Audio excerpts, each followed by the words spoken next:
여러분은 지금 이 세 가지 단계 중 어디에 속해 있나요? 안녕하세요. 하와이 대저택입니다. 여러분은 성공합니다. 여러분이 그걸 원했기 때문이죠. 여러분, 성공한 사람들이 공통적으로 말하는 한 가지 태도가 있는데요. 모든 일에 대한 책임이 나에게 있다고 생각하라.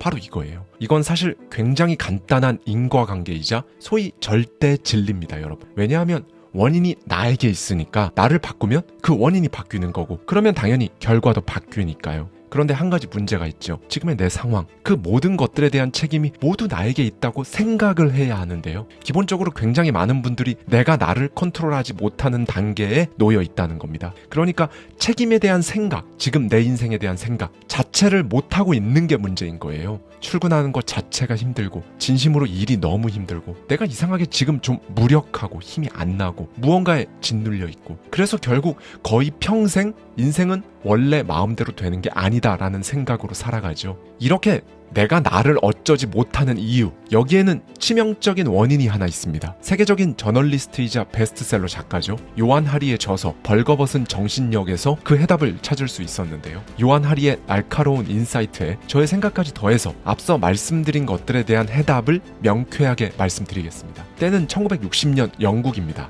이건 실화예요. 당시 젊은 정신과 수련이 마멋은 자기가 근무하는 병원 상황이 정말 진심으로 마음에 들지 않았습니다. 어떤 환자가 정신과에 외래 진료를 보러 와서 이렇게 말을 해요. 아무런 이유는 없지만 배가 아프다고 말했더니 뇌과 의사가 저를 정신과로 보냈어요. 그러면 이 병원에서는 환자에게 하얀색 알약 하나 처방해주고 그냥 보내는 거죠. 마멋은 병원이 틀렸다고 생각합니다. 그런데 심증뿐이었어요. 저렇게 단순하고 기계적으로 처방할 문제가 아닌데, 아무리 생각해도 저런 갖가지 증상에는 어떤 특정한 스트레스가 있을 텐데 그는 그걸 파헤치고 싶었어요. 네. 무대는 어느덧 1970년대로 접어들었습니다. 런던이 정말 혼란스러운 변화를 겪고 있던 시기죠. 이때가 영국 남자들이 중절모를 쓰고 출근하는 마지막 시대였는데요. 그리고 장기간 걸친 파업 때문에 일주일에 4번은 정전이 되는 게 일상이던 그런 시절이었습니다. 이때 영국을 휘어잡은 핵심 권력은요, 거리에 줄지은 관공서와 엄청난 수의 관료들이었어요. 공무원이죠. 당시 매일 수천 명의 남성들이 지하철을 타고 사무실에 도착한 후 영국의 섬들을 다스리고요. 해가 질 무렵이면 이제 똑같이 지하철을 타고 자신들의 집으로 돌아가는 상황이었습니다. 이들은 파업과는 거리가 멀었고요. 자신들이 진짜로 이 나라의 핵심이라 생각하며 자신만만해했죠. 의사 마멋에게 이런 조건은 완벽한 실험실처럼 보였습니다. 노동이 건강에 어떤 영향을 미치는지 내가 알아내고야만 한다. 사실 그 전까지는 대도시로 정말 많은 인원이 출퇴근하는 지금과 같은 상황이 아니었죠. 그냥 특정 직업을 갖거나 가업을 이어받아 원래 살던 곳에 정착하는 사람들이 갑자기 9to6와 같은 출퇴근을 하면서 회사를 나가고 하루에 가장 긴 시간을 오로지 일만 하며 보냈기 때문에 이 변화가 사람들의 스트레스에 엄청난 영향을 줬을 거라 판단한 겁니다. 그래서 갑자기 그 전까지는 없던 환자 유형, 그러니까 아무 이유는 없는데 배가 맨날 아프다는 환자가 나타났을 거라고 생각한 거죠. 그래서 그는 연구팀을 꾸려서요, 당시 18,000명의 공무원을 인터뷰해요. 한 사람당 무려 1시간 이상씩 인터뷰를 했어요. 거기서 정말로 유의미한 결과가 도출되는데요.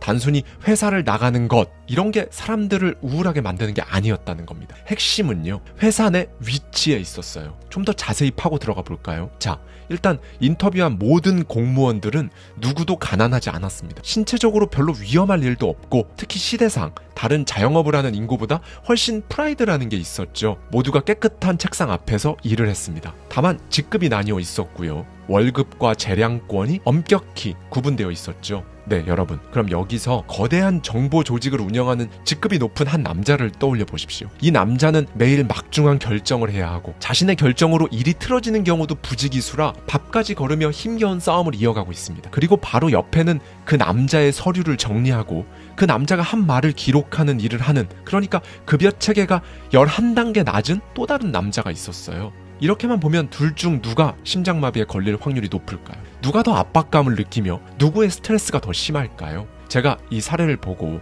우리 직원들한테 물어봤거든요. 그랬더니 직원들 전원이 직급이 높은 남자를 선택했습니다. 간단하게 생각하면 당연하죠. 직급이 높을수록 중압감은 무겁고, 반면에 서류를 정리하고 직급이 높은 사람이 하는 말을 그냥 받아 적는 일은요, 월급이 좀 작아도 책임질 일이 없으니 부담이 덜하겠죠. 그런데 마멋의 연구 결과는 완전히 달랐어요. 위계 질서상 고위 공무원들은요, 부하 직원들보다 심장마비에 걸릴 확률이 4분의 1로 낮게 나타난 겁니다. 우울증 발생 가능성도 마찬가지였어요. 그래프상으로 지위가 올라갈수록 우울증에 걸릴 확률이 점차 낮아지는 거예요. 참 이상한 결과였습니다. 마멋은 일단 지위가 높을수록 오히려 정신질환에 시달릴 확률이 낮구나, 이 정도를 파악해요. 그런데 이때 정말 엄청난 일이 터져버리죠. 영국 국세청에서 마멋을 급하게 부릅니다. 소득신고를 조사하는 직원들이 연달아 스스로 목숨을 끊고 있으니 빨리 와서 진상을 파악해 주시죠. 마멋과 연구팀은 곧바로 달려갑니다. 그리고는 아직 목숨을 끊지는 않았으나 그런 동기가 있는 같은 부서 직원들을 줄줄이 면담하죠. 결과는 참담했습니다. 그들은 이렇게 말했어요. 출근을 하고 나면 곧장 서류함에 공격을 받는 것처럼 느껴져요. 서류들이 우리를 집어삼키는 것 같아요. 서류 높이가 높아지면 높아질수록 물속에 잠겨 다시는 수면 위로 떠오르지 못할 것 같은 공포감이 커지죠. 그런데 이 직업은 지금 제가 할 수 있는 가장 최선의, 가장 최상의 직업이에요. 안정적이고 잘릴 위험이 없잖아요. 남들은 제 직업을 보고 천국이라고 말합니다. 정말로 빠져나올 수 없는 물에 갇힌 것 같네요. 실제 그들의 하루를 살펴보니까요, 하루가 끝날 때쯤 서류의 높이는 아침보다 더 높아져 있었습니다. 휴일에는 더 불행했어요. 왜냐하면 휴일이 끝나고 돌아오면 산더미처럼 쌓인 서류가 쓰나미처럼 쌓여 있을 테니까 말이죠. 그런데 이상한 건 이 부서의 고위직도 똑같은 괴로움에 시달리고 있는 거죠. 그러니까 이 부서의 고위직은 서류를 직접 만지는 일을 하지 않음에도 불구하고 엄청나게 우울해하고 삶의 의미를 못 찾고 있던 겁니다. 네, 여러분, 좀 이상하죠? 국세청에 오기 전 18,000명의 공무원을 조사했을 때를 상기해 봤을 때 그래도 고위직이라면 아무리 중압감이 심해도 일이 어려워도 밑에 직원들보다 우울증이나 심장질환 발생 가능성이 낮았으니까요. 하물며 이 부서의 고위직은 다른 부서의 고위직보다 중압감도 덜 했습니다. 도대체 이 사람은 왜 그런 걸까요? 연구팀은 이 사례와 관련해서 엄청나게 파고듭니다. 그리고 정말로 사람을 살리는 대단한 연구 결과를 도출해내요. 중요한 건 지위가 아니라 재량권이다. 그러니까 같은 지위에서 같은 수준의 급여를 받고 같은 사무실에서 일을 해도 일에 대한 재량권을 더 많이 행사할 수 있는 사람이 우울해지거나 정서장애를 일으킬 가능성이 훨씬 낮았던 겁니다. 이 회사엔 마조리라는 여성이 있었는데요. 우리가 소위 말하는 꿀이었어요. 하루 종일 서류를 타이핑하는 부서의 관리자였는데 그녀의 표현에 따르면 그곳은 천국이었죠. 책상에서 그 당시에 막 담배도 피고요. 간식도 먹을 수 있는 수준이었다고 합니다. 그런데 동시에 그곳은 그녀의 영혼을 철저히 파괴하기도 했습니다. 이유는 간단했어요. 그녀에게 뭘 결정할 재량권이 하나도 없었기 때문이죠. 정확히는 재량권을 발휘할 일조차 딱히 없었습니다. 자, 이런 연구 결과는 누군가의 존재 자체를 관통하는 문제였어요. 세상을 바라보는 시각에 큰 물음표를 던진 거죠. 그러니까 우리가 보통 일반적으로 생각했던 것처럼 무거운 책임감이 최악의 스트레스를 만든다, 이건 사실이 아니었던 겁니다. 반면에 누구나 생각하는 소위 꿀같이 단조롭고 심지어 지루할 수도 있는 그 일이 최악의 스트레스를 만든다라는 게 사실이었던 거죠. 마멋은 이렇게 말합니다. 사람을 죽게 만드는 건 바로 통제력의 상실이다. 얼마나 꾸준히, 얼마나 열심히 사는지와 상관없이 이런 업무는 점점 더 뒤처지는 것처럼 느끼게 만들기 때문이다. 아무도 그들에게 고마워하지 않는다. 그들의 노고로 인해 사람들이 절세 방법을 알게 되어도 그런 건 이 부서에까지 전달되지 않는다. 그런데 어쨌든 이 직업은 밖에서 봤을 땐 너무나 멋진 최상의 직업이니까 여기서 근무하는 사람들은 더 미칠 노릇이었을 것이다. 네, 여러분, 이때를 기점으로요, 사람이 일을 할 때 느끼는 무가치함이 얼마나 중요한지 수면 위로 떠오르게 된 거예요. 그러니까 아무리 열심히 일하고 최선을 다해도 아무도 나의 일 혹은 나한테 관심이 없는 게 사람을 얼마나 미치게 만드는지, 이런 것에 대한 고민이 이루어지기 시작한 겁니다. 이게 강도가 심해져서 내가 하는 모든 일은 무의미하다 라고 느껴지면요, 사람은 결국 점점 더 움츠러들다가 결국 자기 목숨까지 버리게 되는 거죠. 그럼 이쯤에서 이런 생각이 들 수 있습니다. 아니, 그러면 일에 의미를 두지 마. 일은 그냥 적당히 하고 다른 취미생활 같은 거 하면서 살면 되잖아. 이런 말은 과거에 저나 지금 이 영상을 보고 계신 분들 거의 대부분 다 들어본 말일 겁니다. 그렇죠? 그런데요, 여러분, 그러면 안 됩니다. 왜냐하면 사람은 깨어있는 시간을 대부분 사실 일을 하면서 보내고 스스로 자각하지 못하지만 사람들의 무려 87%는 바로 일 때문에 소외감이나 분노를 느끼니까요. 특히나 온라인으로 회사 밖에서 업무를 처리하는 시간까지 고려하면 우리의 주당 근무 시간은 60시간을 훌쩍 넘기게 됩니다. 결국 일이 인생의 거의 대부분의 영역을 차지하게 되죠. 그러니까 일은 곧 내 인생이 되는 겁니다. 그런데 실상은 어떤가요? 2001년에서 2012년 사이 여론조사 기관 갤럽은 전 세계 사람들이 이 일이라는 걸 도대체 어떻게 생각하는지에 대해 역사상 가장 구체적인 조사를 실시해요. 142개국의 근로자 수백만 명을 연구했거든요. 그 가운데 단 13%만 직업에 진짜 몰입하고 있음을 밝혀냈어요. 이 의미는요, 일에 열정적이며 헌신적이고 긍정적인 사람이 13%라는 겁니다. 63%는요 대충 하고 있다라고 대답했고요. 이 의미는 이렇다고 해요. 근무 시간을 목유병 걸린 것처럼 보내면서 에너지나 열정 대신 시간을 일에 투입한다. 더 나아가 24%는 업무를 방해하고 있었습니다. 이게 무슨 말인가요? 이들은 직장에서 그저 불행한 정도가 아니라요, 그 불행을 표출하느라 분주하다는 거죠. 네, 조사 결과 자기 일을 사랑하지 않는 사람이 자기 일을 사랑하는 사람보다 압도적으로 많았어요. 전 세계 13%를 제외하면 나머지는 다 무력감, 무가치함을 느끼며 일을 하는 겁니다.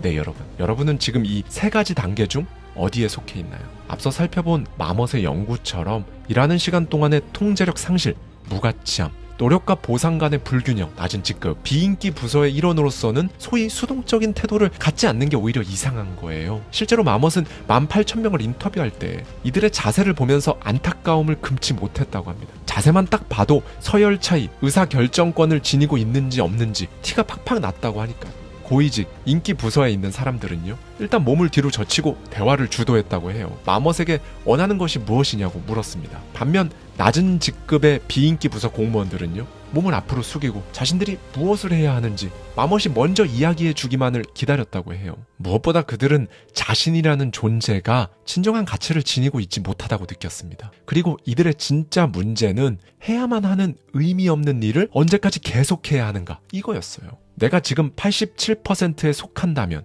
우리는 뭘 어떻게 해야 하는 걸까요? 저자 요한 하리는 앞선 연구들을 총정리하며 이렇게 말해줍니다. 당신을 아프게 만드는 건 일 그 자체가 아니다. 세 가지 원인이 있다. 첫째는 서열상 아래에 있다는 느낌이다. 저쪽 사무실에 있는 거물과 비교해 자신이 전혀 중요하지 않은 낮은 사람이 된 기분이다. 둘째는 그 누구도 나의 일에 주목하지 않는다는 느낌이다. 이는 무가치함으로 이어진다. 마지막으로는 통제당한다는 느낌이다. 시스템 안에서 그냥 의미 없는 하나의 부품이 된다는 느낌이다. 네, 여러분. 우리는 답이 없어 보이는 아주 거대한 시스템과 맞설 때 내가 할 수 있는 아주 작은 하나의 일부터 해결을 해 나아가야 합니다. 세 가지 원인 중에 하나씩 우리가 과연 해결할 수 있는 부분이 있는지 살펴보시죠. 가장 먼저 여러분이 서열상 가장 아래에 있다는 느낌이죠. 만약 여러분이 이 세 가지 원인 중에서도 유독 서열상 아래에 있다는 이 느낌 때문에 가장 괴롭다면요, 일단 이건 사실 시간이 지남에 따라 괜찮아진다는 걸 꼭 기억하시는 게 좋습니다. 이 느낌은 다행히도 일반적으로 시간이 해결해 준다고 하니까요. 그런데 만약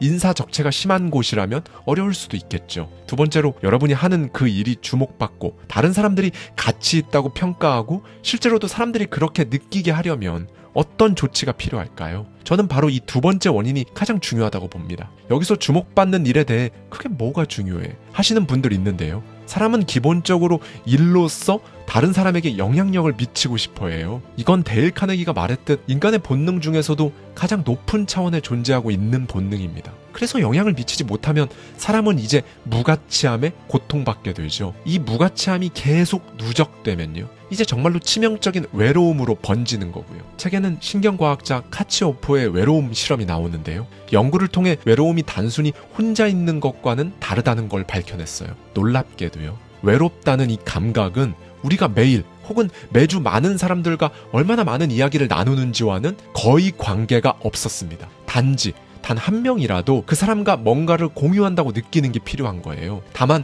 그게 양쪽 모두에게 의미가 있는 것이어야 했고요. 여러분이 명동이나 강남역에 혼자 서 있으면 많은 사람을 마주치긴 하겠지만 외롭다고 느낄 겁니다. 그 누구도 여러분에게 신경 쓰지 않고 여러분도 마찬가지니까요. 여러분이 그들에게 의미 있는 존재가 아니듯 그들도 여러분에게 의미가 없습니다. 마찬가지로 여러분이 병원 침대에 누워있는 환자일 때 여러분은 혼자가 아니지만 도움은 오직 한 방향으로 이루어지죠. 의료진이 여러분을 돕기 위해 존재하지만 여러분이 의료진을 돕기 위해 존재하지 않기에 외로움은 치료되지 않습니다. 오로지 양방향, 적어도 한 사람 이상의 상호간 협력과 보호가 필요한 거예요. 만약 여러분이 직장에서 아무에게도 영향 없음, 무가치함에 계속 시달린다면요, 아무도 여러분한테 관심 없는 강남역에 매일 혼자 서 있는 거랑 똑같은 거예요. 카츠오퍼는 이런 데이터들을 보고 깜짝 놀랐습니다. 왜 그렇게 놀랐냐면요. 사람들이 외로움을 느낀다고 자각했을 때 스트레스 호르몬인 코르티솔 농도가 급격히 높아졌는데요. 살면서 겪을 수 있는 가장 충격적인 일을 겪을 때와 비슷한 수준이었던 거죠. 신체적 공격을 당할 때와 똑같은 수준의 스트레스를 받은 겁니다. 그래서 우리는 인생에서 가장 큰 부분을 차지하고 있는 직장에서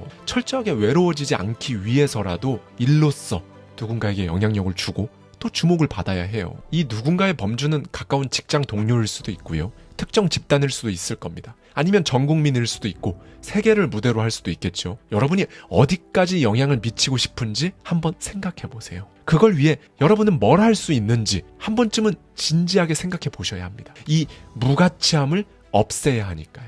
마지막은 이제 통제당한다는 느낌으로 고통받는 거죠. 여러분이 지금 이걸 느끼고 있다면요. 이와 관련해서 코넬 대학교에서 한 대규모 연구 결과가 있는데요. 320개의 회사들을 조사한 결과 50대 50으로 하향식 통제를 하는 사업장, 그렇지 않은 사업장이 나뉜 거죠. 그러니 이 부분이 직장에서 도저히 해결되지 않는다면요. 이직을 고려해야 합니다. 그리고 이직을 생각한다면 내가 어떤 부분 때문에 진짜 제일 힘든지 혹은 어떤 요인이 가장 중요한지 판단해서 회사를 선택해야죠. 통제를 받지 않는 게 중요한지, 연봉이 중요한지, 빠른 승진이 더 중요한지, 아니면 발언권이 중요한지, 긍정적인 회사 분위기가 더 중요한지 이런 걸 제대로 따져봐야 한다고 저자는 강조합니다. 무턱대고 회사 이름 이걸 가지고 내 자리 선택하면 또다시 87%의 그 구렁텅이 속으로 빠지게 되니까요. 네, 여러분 다들 아시겠지만요. 우리 일상은 하루아침에 막 급진적이고 급격하게 바뀌지 않아요. 그렇죠? 여러분 일상의 업무 구조도 급진적으로 바뀌지 않습니다. 업무의 내용, 조직도, 의사결정 권한, 영향력? 모두 마찬가지죠. 그럼에도 불구하고 다만 여러분이 지금 할 수 있는 것들은요. 할 수 있으니까 하나씩 해 나아가야 해요. 여러분이 지금 짓눌린 느낌, 어떤 무력감, 혹은 인생을 바꾸고 싶은 동력을 잃어버려서 어려움을 겪고 있다면요. 원인은 여러분이 생각하지 못하는 데 있을 수 있습니다. 다만 그 원인은 분명히 있어요. 증상은 연기고 불은 따로 있잖아요. 그런데 그 불은 분명히 어딘가에서는 타고 있다는 거죠. 그 불을 끄셔야 합니다. 끌 수 있고요. 나에 대한 자책은 하지 마시고요. 내가 지금 어떤 상황 때문에 이런 마음을 갖고 있는지 한 번은 진짜 들여다봐야 합니다. 그리고 여러분 삶의 주도권을 찾아오세요. 하나하나 할 수 있는 것부터 개선하는 거죠. 일에 대한 주도권 찾아오고 그렇게 인생의 주도권도 찾아오는 겁니다. 그렇게 전부 찾아와서요. 여러분이 선택한 그 일을 여러분이 진심으로 사랑하게 되시길, 바로 그런 삶을 살아가시기를 바랍니다. 즉 문자와 SNS를 자주 확인하면서 일하는 것보다 차라리 대마초를 피우면서 일하는 게 훨씬 낫다.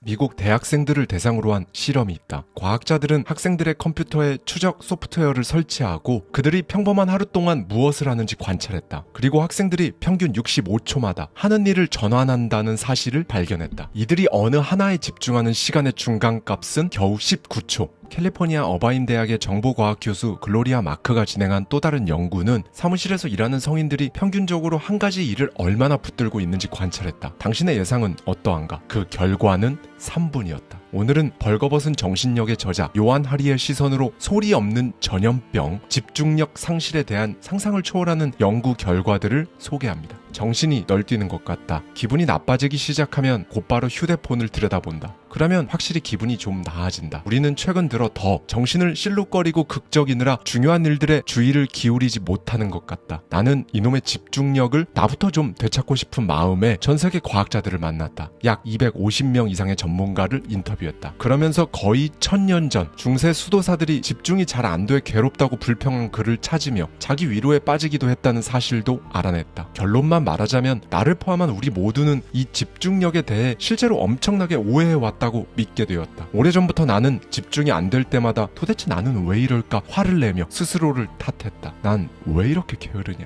자제력도 없고 정신 좀 차리자 진짜. 아니면 휴대폰을 탓하거나 휴대폰에 분노하거나 휴대폰이 아예 발명되지 않았으면 어땠을까라고도 생각했다. 아마 대다수가 이 기계에 대해 나와 같이 애증을 느끼고 있을 것이다. 그러나 사실은 개인의 실패 혹은 하나의 새로운 발명품보다 훨씬 심오한 무언가가 일어나고 있음을 알게 되었다. 세계 최고의 아동 주의력 전문가 중 한 명인 조엘 닉 교수는 이렇게 말한다. 집중력 문제는 비만율 증가 문제와 상당한 공통점이 있는데요. 비만은 약 50년 전만 해도 매우 드물었지만 오늘날에는 서구 세계의 유행병이 되었죠. 이건 우리가 막 갑자기 탐욕스러워지거나 방종해져서가 아닙니다. 의학적 유행병이기 전에 사회적 유행병이죠. 사람들이 먹는 음식의 질이 나쁘기 때문에 사람들이 뚱뚱해진 겁니다. 집중력도 똑같아요. 그렇다. 집중력 문제를 유발하는 문화가 만들어지고 있다. 이 모든 것을 알게 되자 그동안 읽은 집중력 개선법에 관한 책들에 엄청난 구멍이 있다는 걸 알게 됐다. 대부분 책들은 개인 차원에서 타파해야 할 집중력 문제를 다루고 있지만 실제 원인은 대개 훨씬 더 거대한 세력에게 있었다. 덴마크 공과대학 교수 수네 레만은 평범했던 어느 날 사랑스러운 아이들이 그의 침대로 뛰어오르는 순간 무언가 잘못되었음을 깨달았다. 매일 아침 두 아이들은 또 다른 하루를 맞이했다는 기쁨에 신나게 소리를 지르며 안방에 있는 그와 아내의 침대에 뛰어들었고, 이런 장면은 부모가 된 모습을 상상할 때 한 번쯤 동경하며 떠올리는 그런 장면이 아닌가. 그러나 매일 아침 아이들이 그렇게 사랑스러운 모습으로 나타날 때마다 그는 본능적으로 손을 뻗었다. 어디로? 아이들에게로? 아니, 이메일이 쌓여있는 휴대폰으로. 그는 부끄러웠다. 자신은 물리학 교육을 받고 대학에서 응용 수학을 가르치고 있건만 정작 본인의 자동화된 행동에 지금 무슨 일이 벌어지고 있는지 제대로 몰랐던 것이다. 그리고 이런 모습은 자신만의 문제가 아니라는 사실을 수집하고 본격적으로 조사를 해야겠다는 생각이 들었다. 그는 자신과 주변인들이 아침마다 소셜미디어에서 미국 대선 레이스 같은 정보들을 몇 시간이고 생각 없이 훑은 끝에 결국 아무것도 얻지 못한다는 것을 알고 있었다. 그는 유럽 전역의 과학자들과 함께 다음 질문에 답하고자 사상 최대 규모의 과학 실험을 시작한다. 인간의 집중력 지속 시간은 정말 줄어들고 있는가? 연구팀은 제일 먼저 분석 가능한 것들의 목록을 추렸다. 분석하기에 가장 좋은 출처는 트위터였다. 트위터는 2006년 서비스를 시작했고 연구팀은 이 작업을 2014년에 시작했기에 8년간의 자료를 이용할 수 있었다. 연구팀은 트렌드에 오른 해시태그를 추적해 트위터에서 어떤 사람들이 어떤 주제를 이야기하고 있고 그 주제를 얼마나 오래 논의하는지 결론을 냈다. 2013년 가장 많이 논의된 상위 50개 주제 중 하나의 주제에는 대략 17.5시간 동안 사람들의 관심이 머물렀다.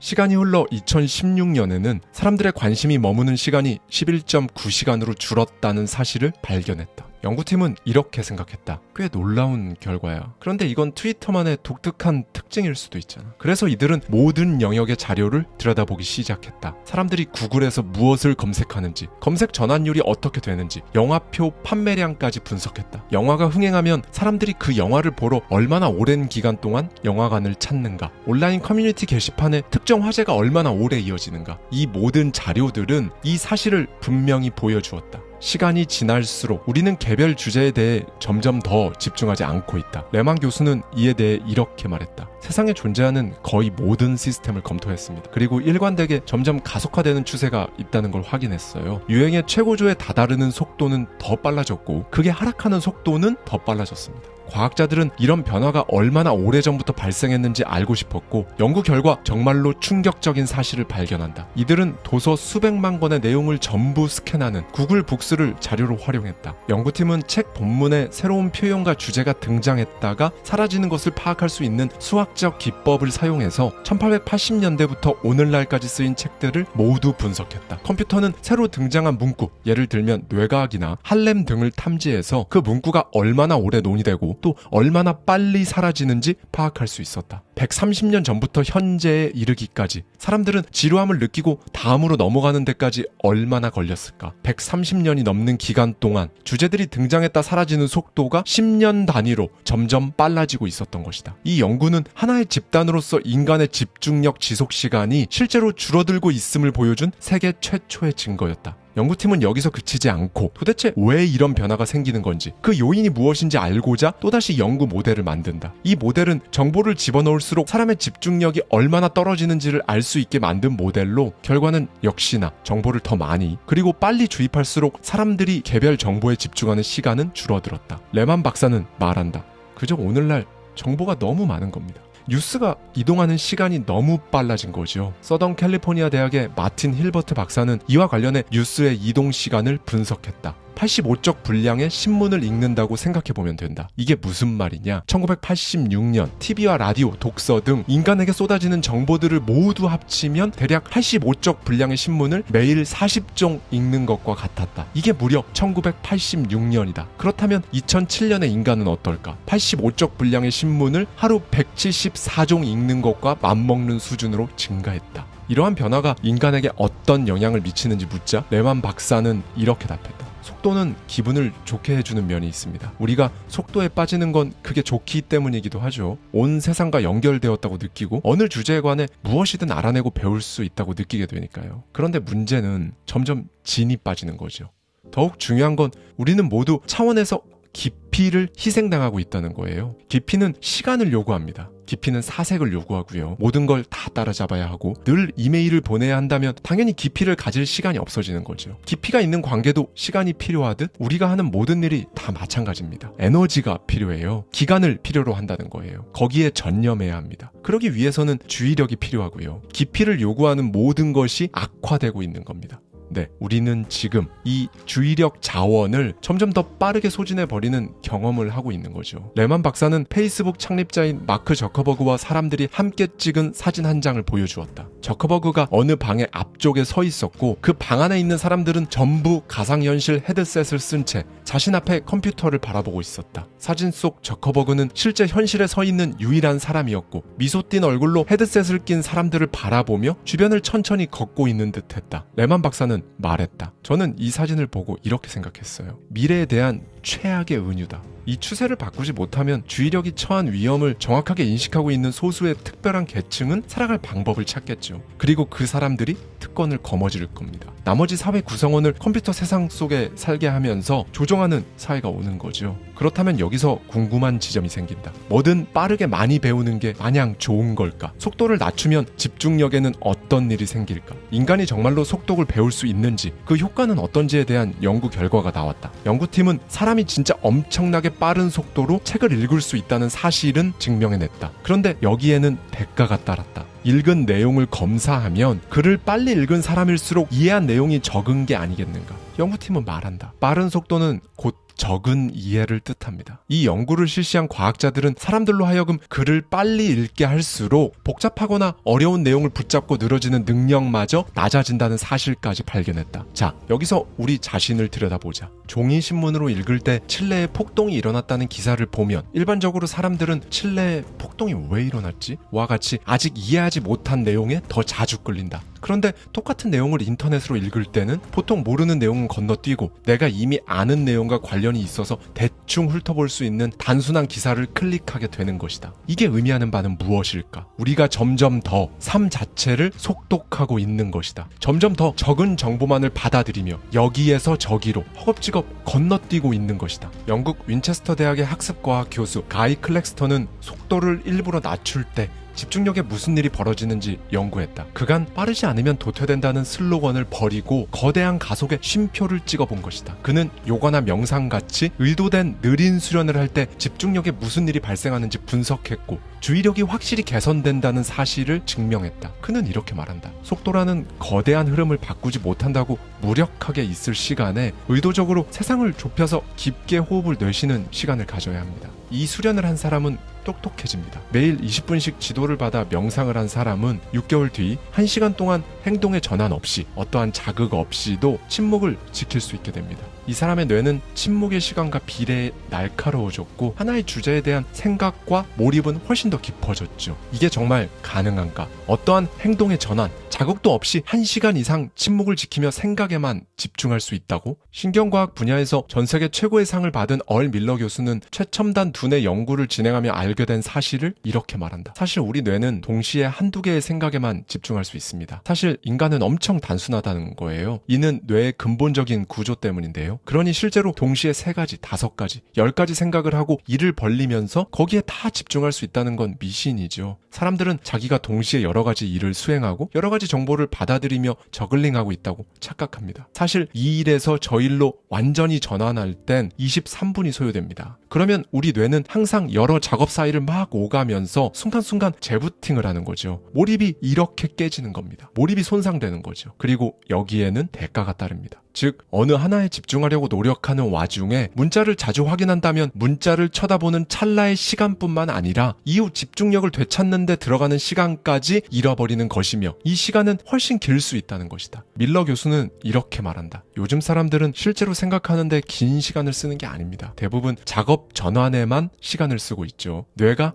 시간을 낭비하고 있는 겁니다. 멀티태스킹을 유발하는 각종 자극들을 대수롭지 않고 그냥 집중력을 조금 방해하는 사소한 장애물이라고 여기는 건 엄청난 착각입니다. 우리에게 HP 코리아로 잘 알려진 휴렛 패커드사는 과학자들에게 연구를 의뢰했다. 두 가지 상황에 딱 놓였을 때 직원들의 IQ를 확인한 것이다. 먼저 연구팀은 직원들이 온전히 집중할 수 있는 상황에서 IQ를 검사한 뒤 이들이 이메일을 보거나 전화를 받고 있을 때 IQ를 다시 검사했다. 연구 결과 단순히 이메일과 전화를 받는 행위, 즉 테크놀로지의 방해가 직원들의 IQ를 평균 10점 떨어뜨리는 것으로 드러났다. 혹시 이것이 얼마나 큰 차이인지 아는가? 단기적으로 IQ가 10점 떨어지는 건 대마초를 피웠을 때 IQ에 가해지는 타격의 무려 2배에 해당한다. 즉 문자와 SNS를 자주 확인하면서 일하는 것보다 차라리 대마초를 피우면서 일하는 게 훨씬 낫다는 의미다. 유타대학의 인지신경과학자인 데이빗 스트레이어 박사는 실험 참가자들에게 운전 시뮬레이터를 작동하게 하고 휴대폰 문자를 보면서 운전할 때 어떤 결과가 나타나는지 관찰했다. 그 결과 참가자들의 운전 능력 손상 정도는 술을 마셨을 때와 매우 유사한 것으로 드러났다. 연구는 상황이 점점 더 악화된다는 것을 보여준다. 전환이 집중력을 저하하는 소위 폭망 효과는 여기서 그치지 않았다. 여러 자극을 오가면서 그러지 않았을 때는 절대 발생하지 않았을 실수들이 계속 생기기 시작한 것이다. 그리고 여기엔 이제 가장 큰 대가가 따른다. 창의력, 유출. 새로운 생각은 뇌가 보고 듣고 배운 것에서 새로운 연결을 만들 때 나온다. 방해받지 않는 자유로운 시간을 사람에게 주면 우리 정신은 자동으로 그때까지 흡수한 모든 정보를 돌아보고 새로운 관련성을 끌어낸다. 그런데 여러 과학적 증거에 따르면 각종 자극의 전환에 시간을 많이 쓰는 사람은 도리어 더 느리고 실수가 작고 덜 창의적이고 잘 기억하지 못한다. 그렇게 몰입의 시간은 점점 더 줄어든다. 신경과학자 얼은 이렇게 조언한다. 뇌는 근육과 같은데요. 어떤 부위를 많이 사용하면 할수록 연결이 강화되는 거죠. 집중력에 어려움을 겪고 있다면 먼저 딱 10분만 한 가지 작업을 수행한 다음 이제 1분간 이런저런 것들에 마음껏 정신을 팔고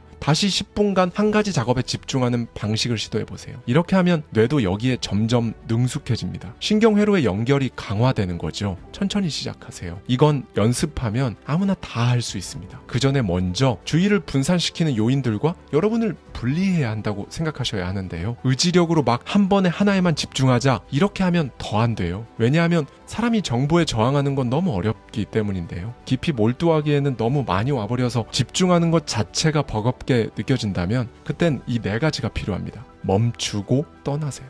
독서하고 생각하십시오. 그리하여 나는 처음 정신이 널뛰는 것 같은 이 광기에서 벗어나 시골로 향했다. 전환과 자극으로 내게 정신적 압박을 가하지 않는 단순한 세상 속으로 들어갔다. 모든 것에서 잠시 벗어났다. 봄의 평온함 속에 컵케이크를 먹고 모르는 사람과 함께 실컷 웃었다. 가볍고 자유로웠다. 예상치 못한 일이 벌어졌다. 14일째 되는 날 이곳에 온 뒤 매일 아침 그랬듯 잠에서 깨어나자마자 아이폰을 잡으려 탁자로 손을 뻗었다. 아무 메시지도 없었다.